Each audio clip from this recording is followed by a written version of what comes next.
If you finally end up using a plugin, you better push it to its limits. Sadly, most people use ShaperBox for boring tasks that can be done with stock tools, but just a few small tweaks and ideas I have for you will totally shift your perspective, especially with this brand new Shaper module. Okay, so here it is, my not so yet still kinda boring drop loop.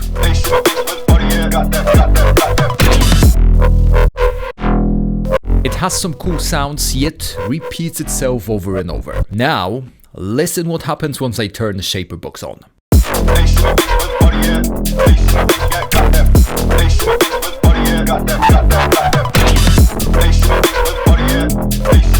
Notice that some notes changed, yet I haven't touched the MIDI at all. And you know, while I kinda maxed out on the shapers here, they are very subtle, because the new PitchShaper carries the whole thing. I don't want to make a full walkthrough since Joe from Cable Guys already made a cool user guide, but just to let you know.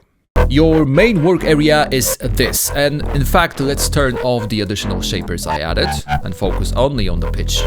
Yeah, it kinda changes a bit throughout this whole drop, but we will get to that later. By default it snaps to the pitch, so once I will drag this note for example and then increase. But once you press and hold shift you can get into more fancy values. But wait, I know what you think. How it is better than Live's default pitch automation? Well, let's get nerdy for a moment. So I have two identical sounds here. For the first one, let's just create a quick pitch automation going up like 2 octaves maybe. And notice that even when I use complex, Live's best algorithm, it struggles to keep the clean sound. Now into PitchShaper with the same curve and the same pitch bend, so 2 octaves. Obviously, the mode you choose in both will vary depends on sound. For example, there are some vocal sounds here as well, and the first one has the same pitch envelope with live pitch by default. And it sounds kinda clean. Now to PitchShaper. Yeah, PitchShaper in this case it's a little bit crackier, I guess. But what I like about PitchShaper is that it handles the naming of modes more straightforward way. But it's not that you need to stick to dedicated modes. For example, here I used complex, let's just switch quickly to vocals. And that should be the cleanest one. Then go for vintage. I have some underrated tips for ShaperBox as a whole, but first let me show you what I think is the best feature of PitchShaper. Let me just moisturize my lips real quick. It's pretty manly, you know? At least my wife told me that it's manly to do so. I actually went with dedicated mode for drums to bring up the character of the snare a bit.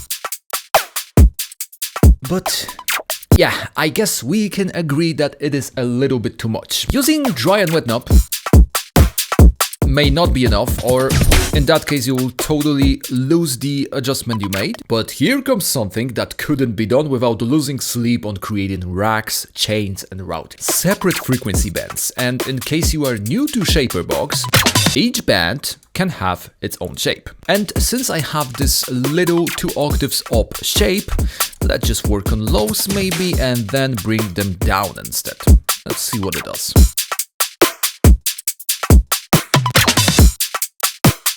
That sounds pretty cool actually. And if that's not enough variations for you, both vocals and drum mode have this option to on-link formants and treat them on their own.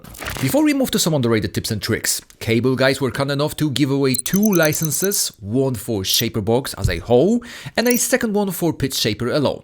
So if you don't own any of those, leave a like and comment and I will pick 2 random winners next week. Sorry, but the payout from my full-time job just came in, so gonna get some bits. Just kidding. It's really sad and not enough, so yeah, just remember to leave a like and subscribe if you haven't already. I think the coolest part that people totally miss on is an option to switch between shapes on the go. You can use separate instances to do different things, but as you can see here, I automated different shapes throughout the whole drop. And yes, I just wanted to flex a bit for the video, but it turned out to be a useful strategy, especially if you decide to slam it on the whole group instead of elements alone. You can store your own shapes or waves down here, And each shape is assigned to the shaper you made it in. Obviously, you can use them in different shapers, but as for automation, as you can see, once I bring this time one, it switches here. Writing automations like that is one thing, but for all my live performers, you can switch them with MIDI as well. Now, if for whatever reason you are not happy with the shape you did, and you want to do some changes, like for example, let's just delete this pitch drift, then you need to store your wave once again, like that, hovering over here and then just press store. As you can see, it changed. And now once I re-enable the automation I did inside live, it will basically jump throughout those. And in addition to playing with this new fancy pitch shaper, I also added a good old noise shape with envelope, then a really weird volume shaper for whatever reason, but I think it fits. Yeah, it adds that little glitchy feel. Then a drive, which is like not really needed here because I did this before I apply all the distortion for my sound, so let's just delete it maybe. And just to spice things up, I also have a filter, which I can enable and disable. As you can see, really simple, since once again, PitchShaper carried the whole thing. Yeah, maybe Reverb Throw is doing the same amount of work.